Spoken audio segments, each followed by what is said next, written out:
Quiero comenzar esta mañana con una historia que tiene que ver.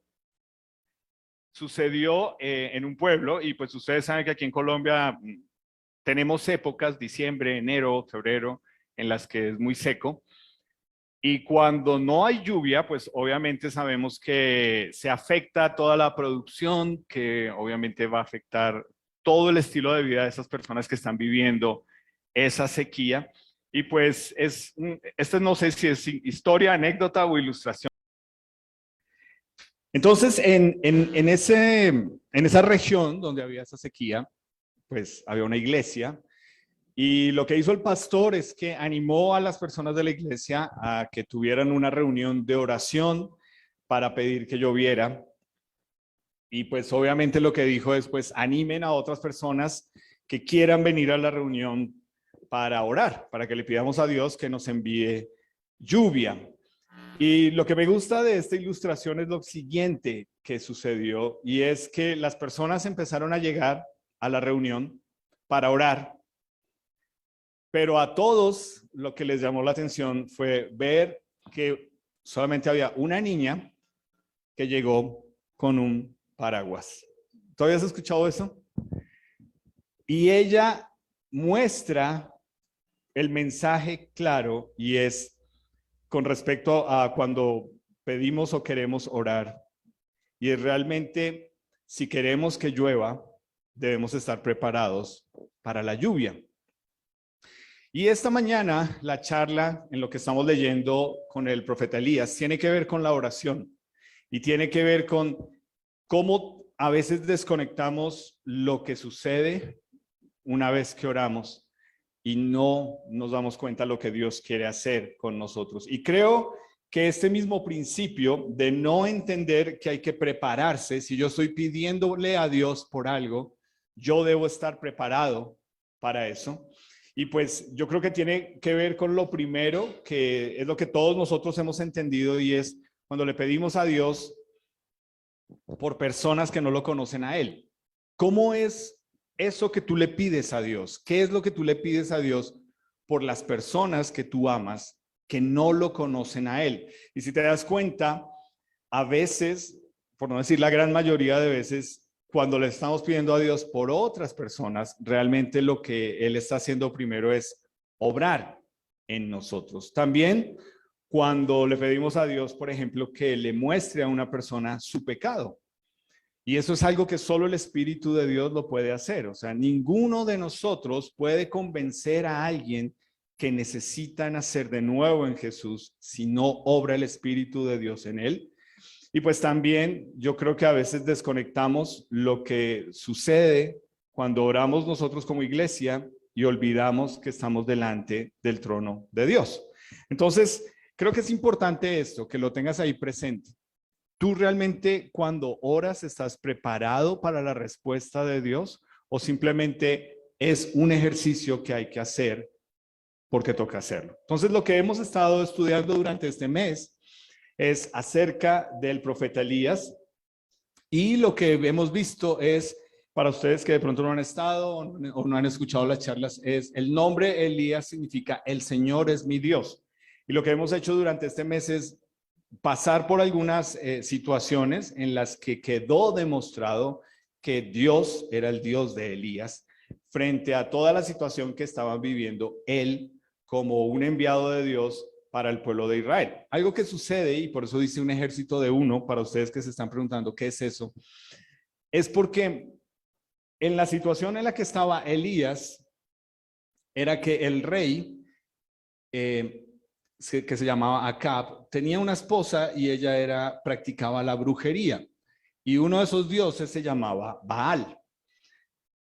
Y pues básicamente es de donde nosotros tenemos la palabra en español para Beelzebú, ¿cierto? Y sabemos que tiene que ver con Satanás. Entonces, paréntesis, y no sé esto porque sigue saliendo y queda grabado ahí en YouTube, pero yo sé que el Espíritu de Dios, hay gente que va a ver esto y que lo necesita escuchar, esto es serio.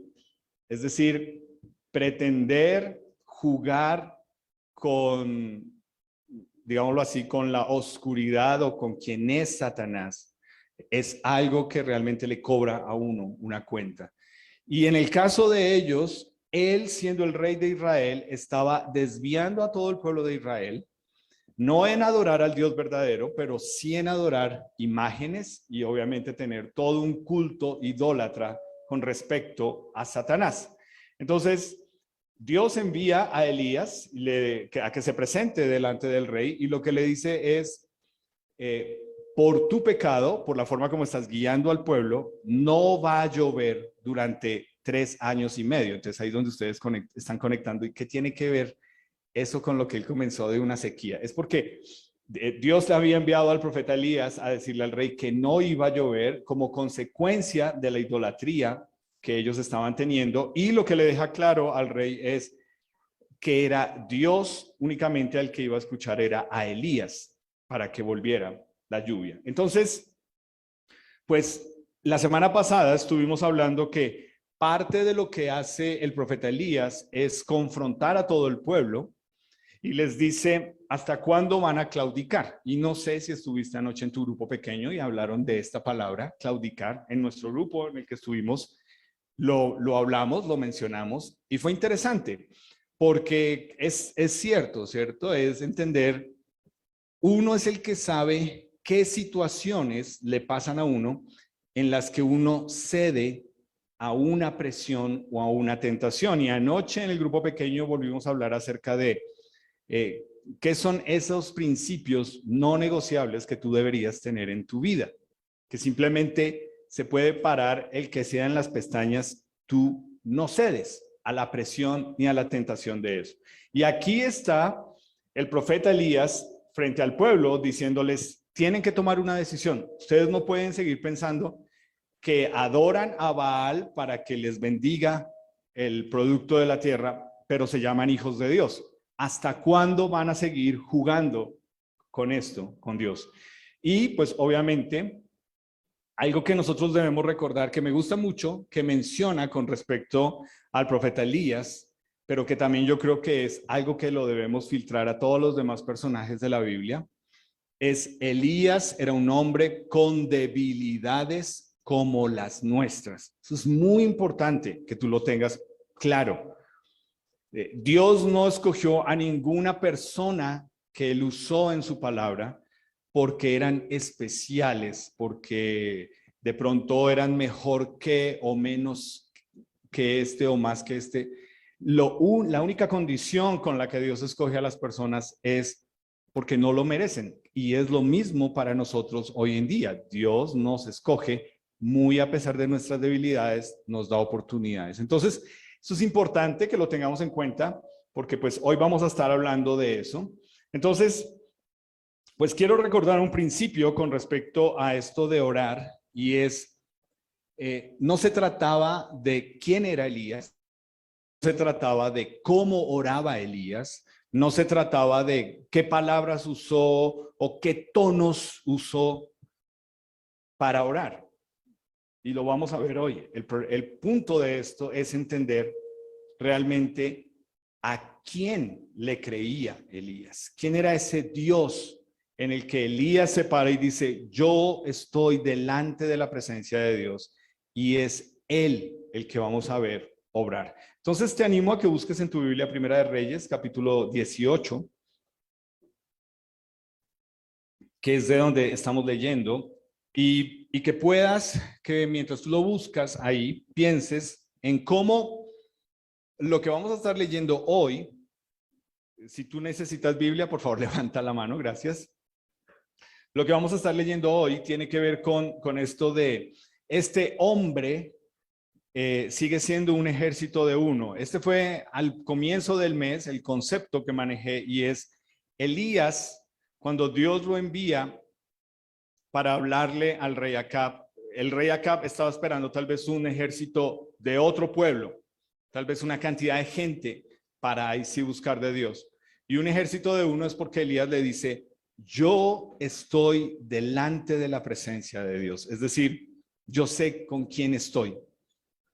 Yo sé quién es el Dios verdadero. Yo sé quién es Jehová de los ejércitos, que es uno de los nombres de Dios.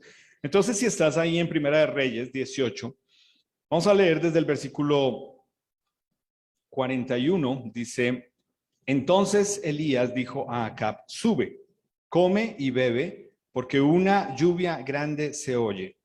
Acab subió a comer y a beber, y Elías subió a la cumbre del Carmelo, y postrándose en tierra, puso su rostro entre las rodillas, y dijo a su criado, sube ahora y mira hacia el mar. Y él subió y miró, y dijo, no hay nada. Y él volvió a decir, vuelve 7 veces. Importante que tengas en cuenta eso. A la 7ª vez dijo, yo veo una pequeña nube como la palma de la mano de un hombre que sube del mar. Y él dijo, ve y di a Acab, unce tu carro y desciende para que la lluvia no te ataje. Y aconteció, estando en esto, que los cielos se oscurecieron con nubes y viento, y hubo una gran lluvia, y subiendo Acab vino a Jezreel. Entonces, hoy vamos a estar hablando acerca de esta oración que hizo Elías. Y yo creo que son algunos puntos importantes que tú debes tener y recordar cuando oras. Anoche, interesantemente, estábamos hablando de eso en el grupo pequeño, acerca de nuestros tiempos de oración, y pues si somos, como la gran mayoría somos, nos cuesta, nos distraemos y etcétera. Entonces yo creo que lo que vamos a estar viendo hoy nos va a ayudar un poco a saber cómo orar. Entonces lo primero comienza en el versículo 42. Si tú te das cuenta, nos dice que Acab subió a la cumbre de un monte que se llama Carmelo, y dice que postrándose en tierra puso su rostro en las rodillas. Hazte esa imagen de una persona postrada en el suelo con su cara en las rodillas. Esa es la palabra, o esa es la forma gráfica que significa la palabra adoración.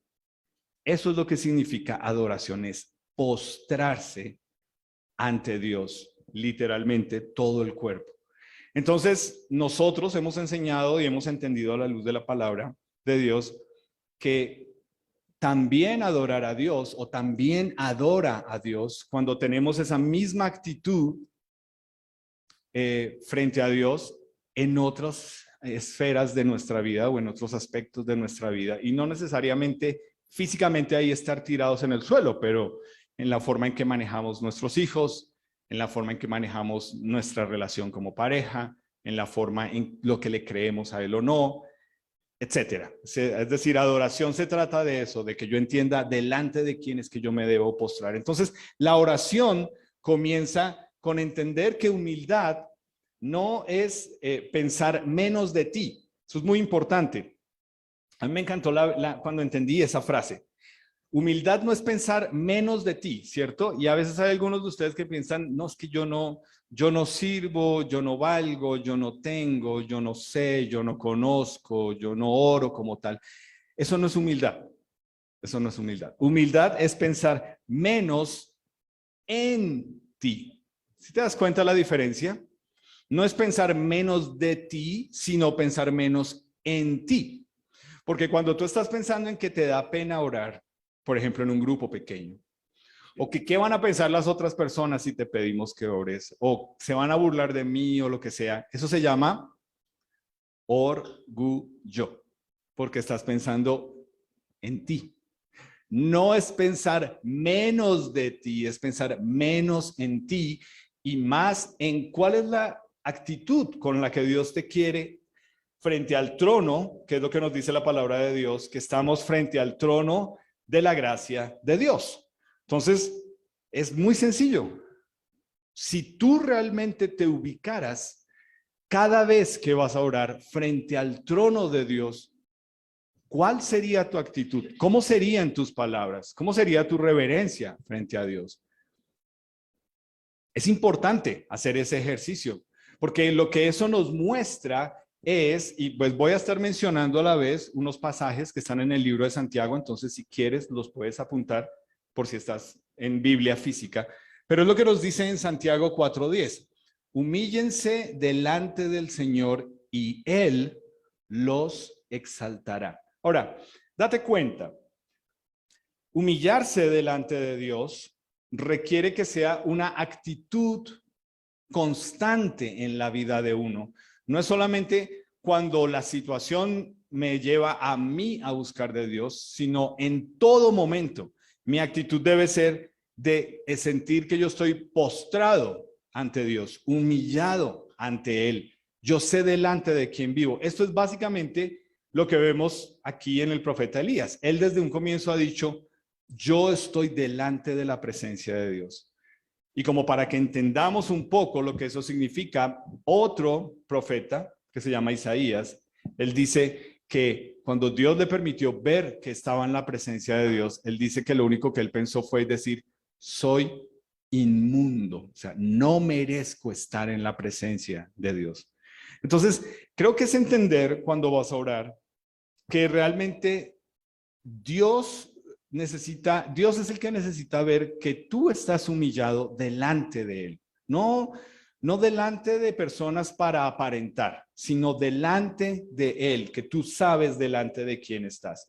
Y pues algo interesante que leemos ahí en ese versículo 42, que nos dice que subió a la cumbre del Monte Carmelo, el profeta Elías, es que ese mismo monte, miles de años después, es el monte en el que Jesús se transfiguró y dejó ver que Él era Dios a sus apóstoles.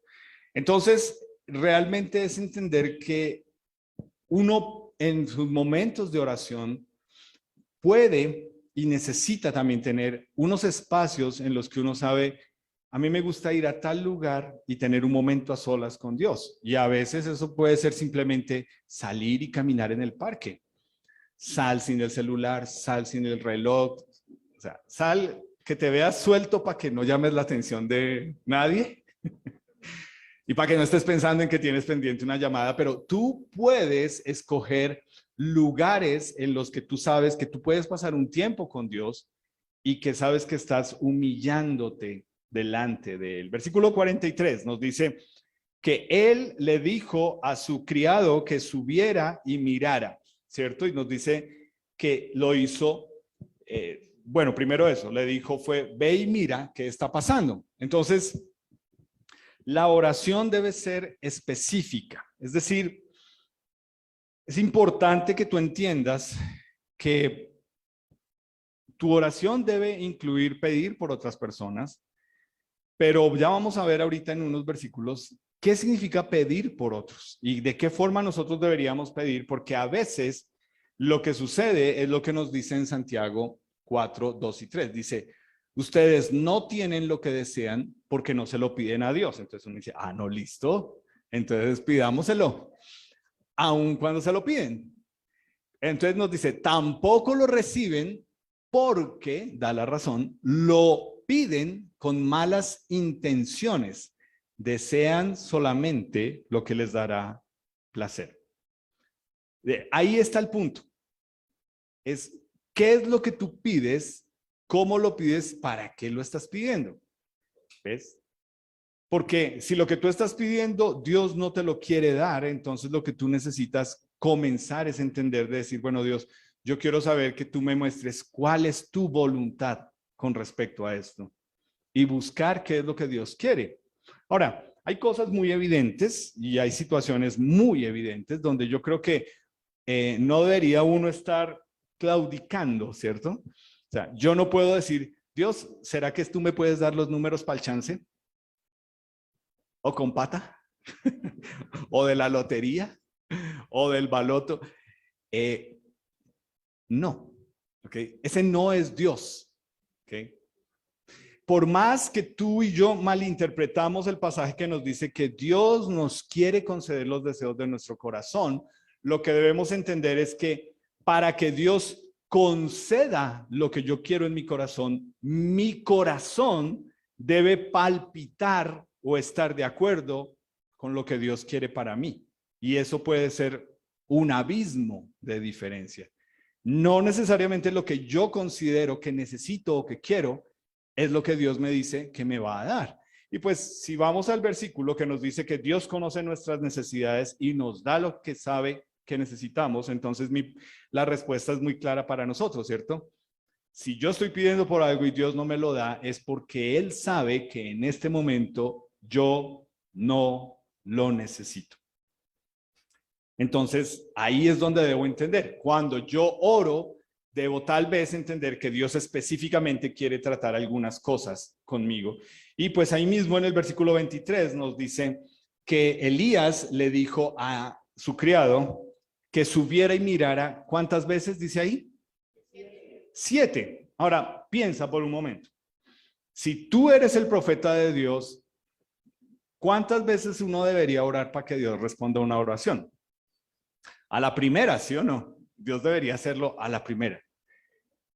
Pero creo que es importante que Dios nos muestra aquí el hecho de lo que nos dice en Santiago 5:16, y es: confiésense unos a otros sus pecados y oren unos por otros para que sean sanados. La oración del justo es poderosa y eficaz. Ahora, no te dejes confundir por la palabra justo.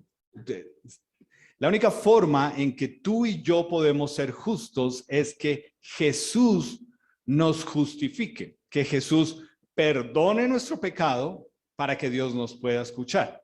Entonces no te confundas pensando de que, no, yo soy una persona justa o yo le doy a cada cual lo que se merece. Eso es muy diferente. Tú no eres justo, y siendo objetivos y siendo honestos, tú nunca lo vas a hacer. ¿Ok? Tú no eres objetivo. Tú y yo perdemos objetividad. Y si de lo que se trata es de ser objetivos con algo o con alguien que nos mueve el piso, somos lo menos objetivo que hay. Sencillo. Antes de que uno se case, ¿cierto? Cuando uno está de novio, uno solamente ve todas las cosas buenas de esa persona, ¿cierto? Y uno quiere pasar tiempo con esa persona, y en una ciudad como esta uno espera por lo menos verse a tomarse un café, no tiene problema en cruzarse de sur a norte y devolverse para la casa en Transmilenio. Pero te casas y ¿qué pasó? ¿Qué pasó con todo eso que hacías y deshacías cuando eras soltero? No eras objetivo, no tenías claro lo tarde que era, a lo que te estabas exponiendo, que al otro día tenías que madrugar, una cantidad de cosas. No somos objetivos, no somos justos. Para poder entender la justicia de Dios necesitamos de Jesús en nuestra vida. Y lo que este pasaje nos dice es, claro, Dios nos va a escuchar nuestra oración, pero mira lo que dice acá, para que Dios escuche tu oración. Pone un detallito, ¿no? Impresionante. Dice que primero yo debo confesar mis pecados para que Dios escuche mi oración. Es decir, una oración donde yo le digo a Dios, Dios, todos somos pecadores, amén, no es una oración. O Dios, dime quién no peca, no es una oración. Confesar es estar de acuerdo, la palabra es homologar realmente en el griego. Y es estar de acuerdo con Dios en que yo necesito ver mi pecado como Dios lo ve, no como a veces yo creo que lo veo, porque ¿saben cuál es el problema? Nosotros tendemos a autoengañarnos y autojustificarnos. Entonces, ay, pero es una mentirita chiquitica, eso no le hace daño a nadie. ¿Cuál es el problema? Te estás autoengañando, te estás autojustificando, ¿ves? Y empieza con cosas así. Y eres tú el que sabes qué tanto te cuesta ver tu pecado como Dios lo ve. Entonces, para que Dios pueda escuchar tu oración, tú primero tienes que entender que necesitas saber delante de quién estás y confesar tu pecado antes de ponerte a abrir la boca y pedir por otros, ¿ok? Entonces, cuando lo hacemos de esta forma, nos damos cuenta que ahí sucede algo con la oración. Y por eso es tan fácil uno rendirse. Tú tienes oraciones, situaciones o personas por las que ya te rendiste. Tú dices, yo ya me rendí. Yo ya no volví a orar por eso. ¿Tienes oraciones así donde como que perdiste el enfoque de entender lo que Dios está haciendo contigo y ya no oras por esa situación? porque es que Dios no responde, es que me da piedra, Dios no lo hace cuando yo digo, o como yo quiero, o lo que yo lo necesitaba para hoy, no para mañana. Pues yo creo que tiene mucho que ver con esto, ¿no? Con entender que tal vez tú necesitas primero ver cómo Dios está viendo tu pecado. Y pues mira en el versículo 44, lo que nos dice, ¿cierto? Nos dice que a la séptima vez, el criado de Elías le dice, yo veo como una pequeña mano que se ve en el horizonte. Es decir, cuando oramos, nosotros debemos tener una actitud expectante, estar a la expectativa. Todos nosotros que hemos hecho un estudio que se llama Mi experiencia con Dios, que lo van a ver en la escuela bíblica, que son los miércoles a las 8 para las mujeres de la noche y los jueves a la misma hora para los hombres. En ese estudio nosotros aprendemos y aprendimos que cuando uno ora, uno no puede desconectar lo siguiente que sucede. Y eso es importante, porque no se trata de que simplemente tú digas, bueno, porque yo lo pedí, Dios lo tiene que hacer, sino qué es lo que Dios me está mostrando, por qué no responde como yo quiero, o si responde como yo quiero. Entonces, es muy sencillo. Nosotros todas las semanas tenemos nuestros grupos pequeños por WhatsApp, de la iglesia, del grupo pequeño, de lo que sea. Y están llegando peticiones, por favor, oren por la salud de tal persona, o por el hijo de una amiga, o por una persona. Y oramos. Y alguna vez, cuando uno cae en el cinismo, pues hay personas que dicen, venga, pero ¿será que sí hay gente que ora? O simplemente todos ponen ahí manito de que manito arriba y estoy orando, pero puro cuento. No sé. Y gracias a Dios que yo no sé. Lo que yo sí sé es que me encanta cuando las personas ponen ahí la respuesta a la oración y es, Dios hizo esto. Tal vez no lo que esperábamos, tal vez algo diferente, pero Dios obra.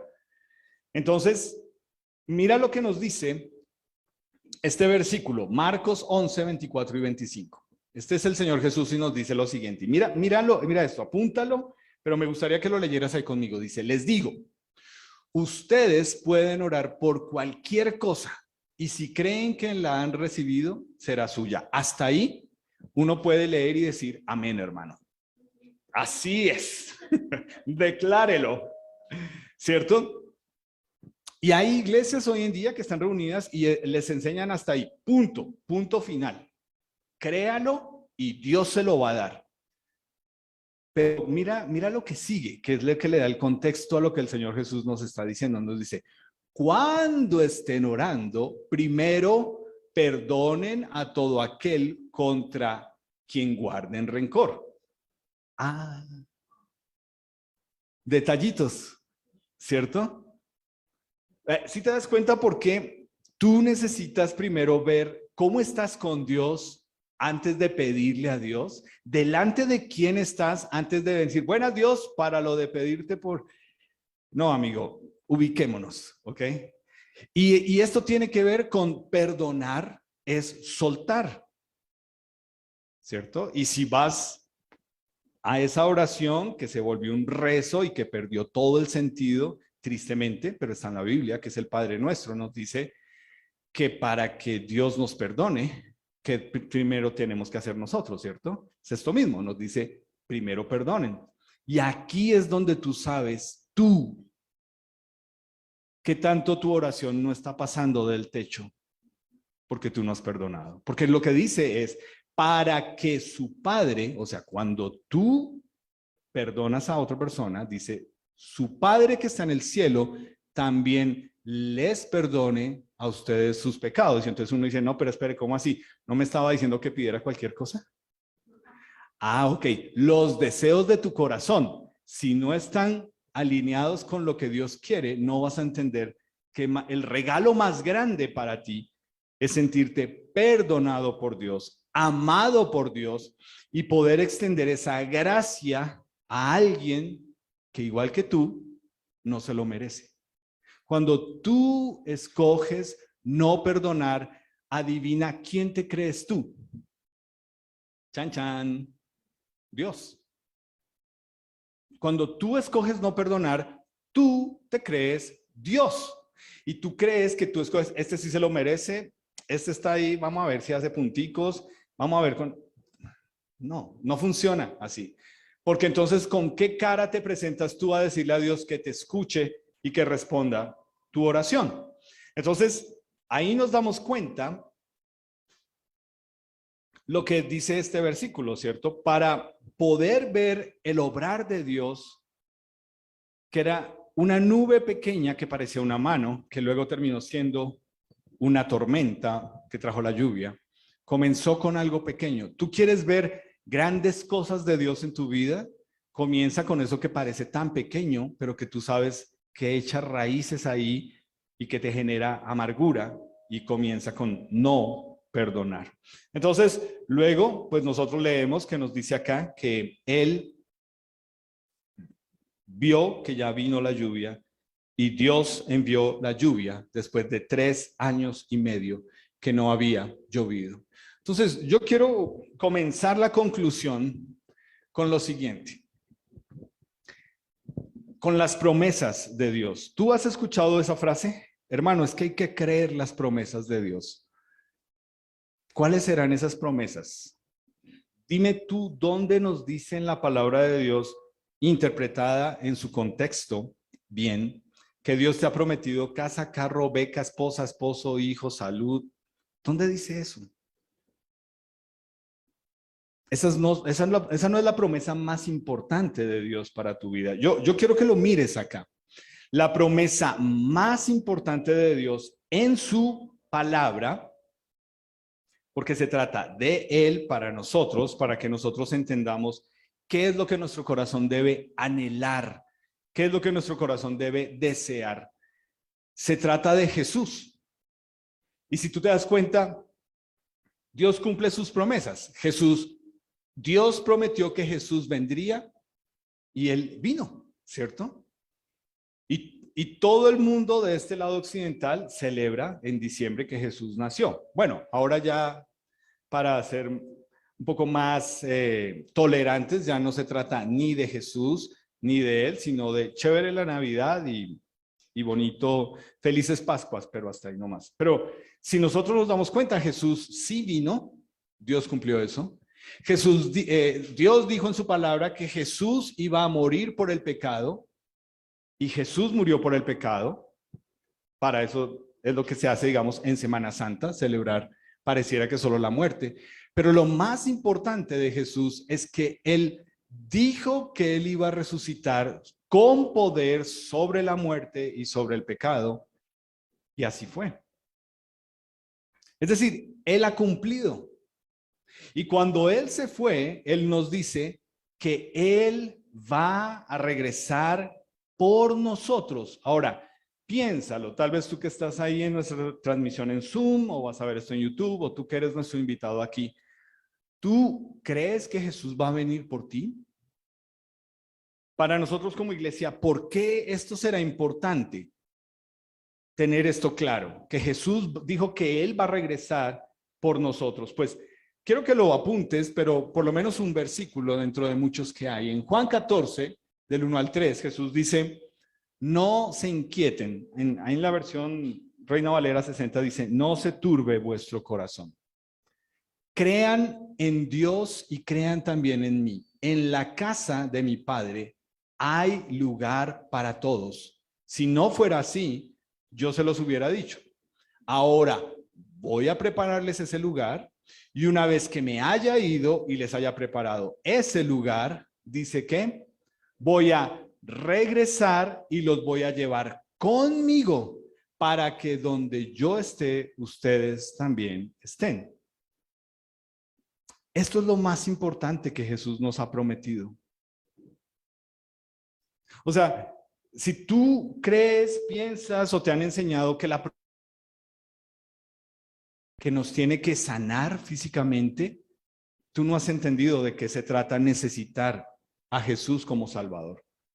Si la promesa más importante que a ti te vendieron acerca de Jesús es que Él te va a dar una vida próspera, y tú asimilas prosperidad o abundancia con tener cosas para ser feliz acá, tú no entiendes de qué se trata una vida con Jesús. Lo más importante, la promesa más importante ahora para nosotros como iglesia es que Él va a regresar y nos va a llevar con Él.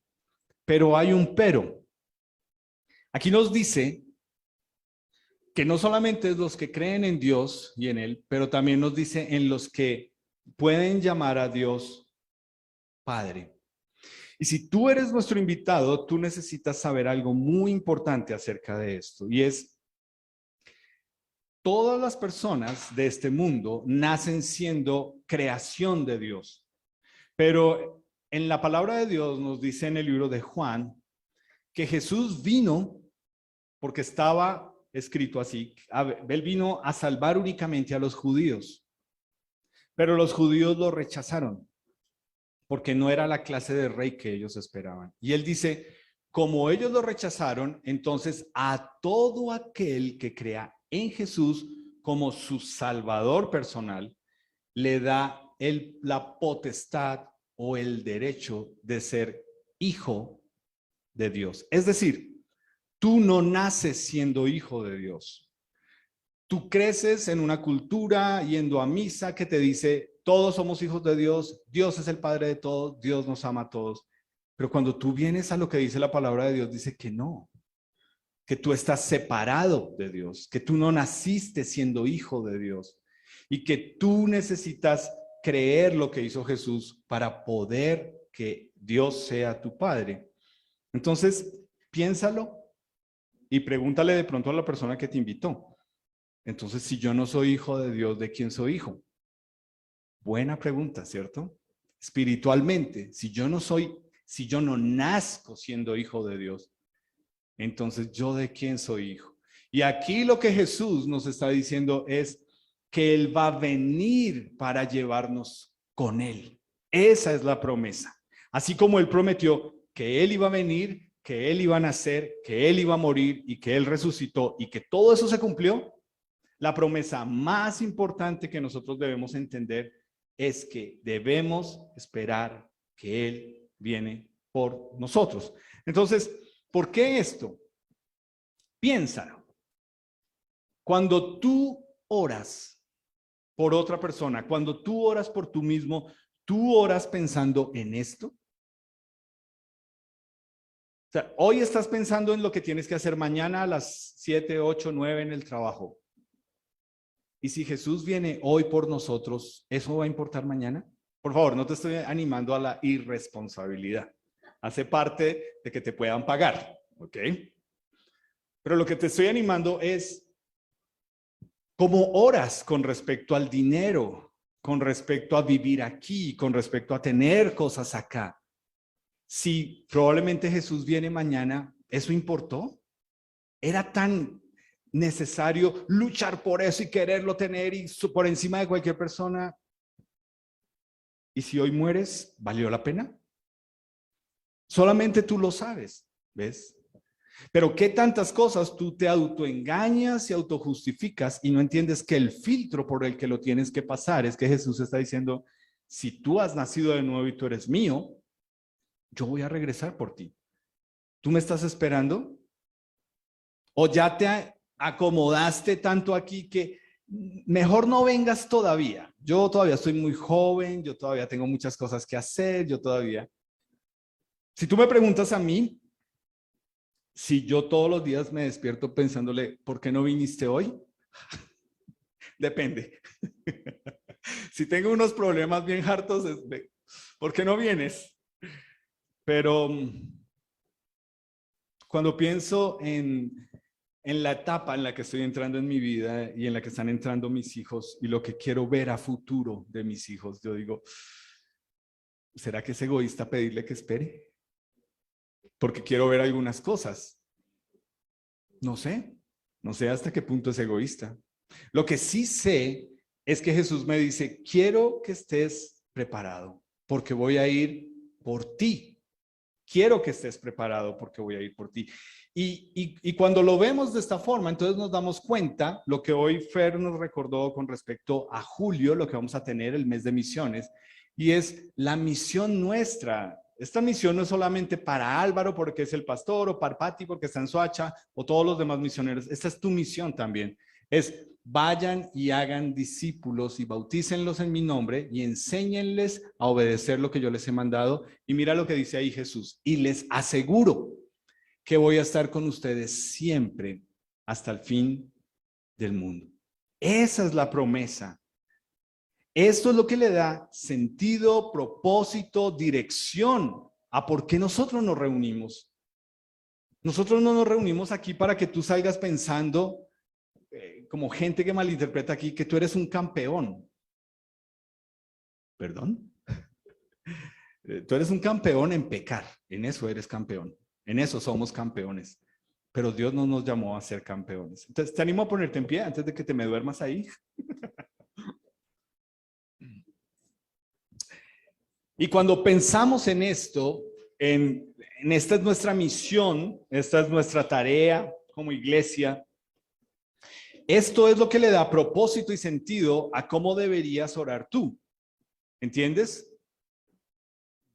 Porque finalmente es lo que hemos dicho, lo que yo he dicho varias veces acá, es si Dios respondiera a tu oración de esta semana, ¿cuántas personas se hubieran salvado esta semana? ¿Ves? Eso es lo importante. ¿Ves? Lo importante es cómo tú oras. ¿Estás haciéndolo entendiendo delante de quién estás? ¿Estás haciendo entendiendo que entiendes que primero debes confesar tu pecado y estar de acuerdo con Dios en quién eres tú? ¿Estás haciéndolo a la expectativa de lo que Él va a hacer? ¿O simplemente ya te diste por rendido? Y pues eso me anima, hablando de promesas, a lo que nos dice Proverbios 3. Nos dice, confía en Jehová con todo tu corazón y no te apoyes en tu propia prudencia. Esto es otra charla, obviamente, pero pues es lo que quiero terminar hoy. Pero es muy sencillo, ¿cierto? Este versículo nos habla de algo que nos pasa a todos, por más que tú digas que no. Si tú me dices que no, me estás diciendo que sí. Este versículo habla de terquedad. Cuando tú dices, ¿tú eres terco? No. Ah, ok. Ya vamos viendo cositas. Somos tercos. Hay cosas que nos gustan, hay cosas que nos gustan a nuestra manera, hay cosas que queremos que se hagan cuando nosotros queremos. Pero aquí nos dice que el problema es cuando yo pienso que yo tengo la razón siempre y que me olvido que el que me puede dar a mí la razón para entender cómo son las cosas es cuando yo me apoyo más bien en Dios. Y eso me lleva al versículo 6 que me dice, reconócelo en todos tus caminos, ¿ok?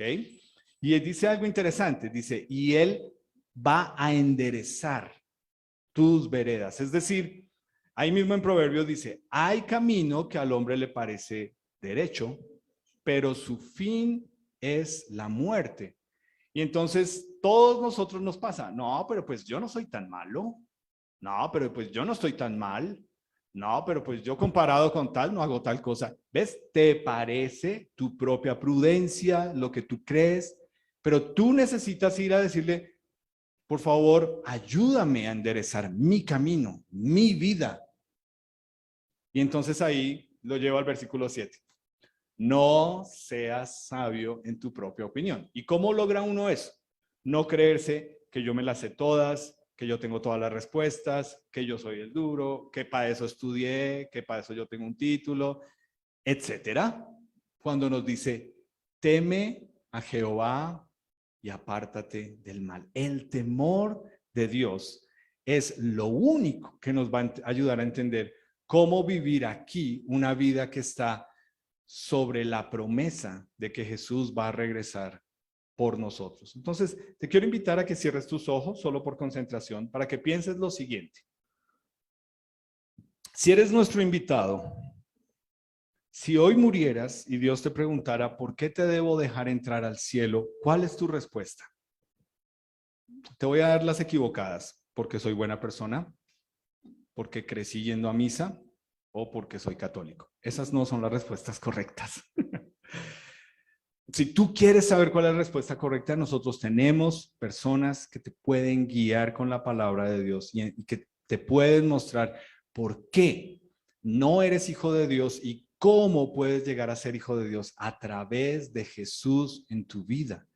No de tus buenas obras, no de tu tradición religiosa, no de creerte buena persona, sino de todo lo contrario, de poder llegar a Él diciéndole, Dios, hoy me has mostrado que la condición para ir al cielo es ser pecador.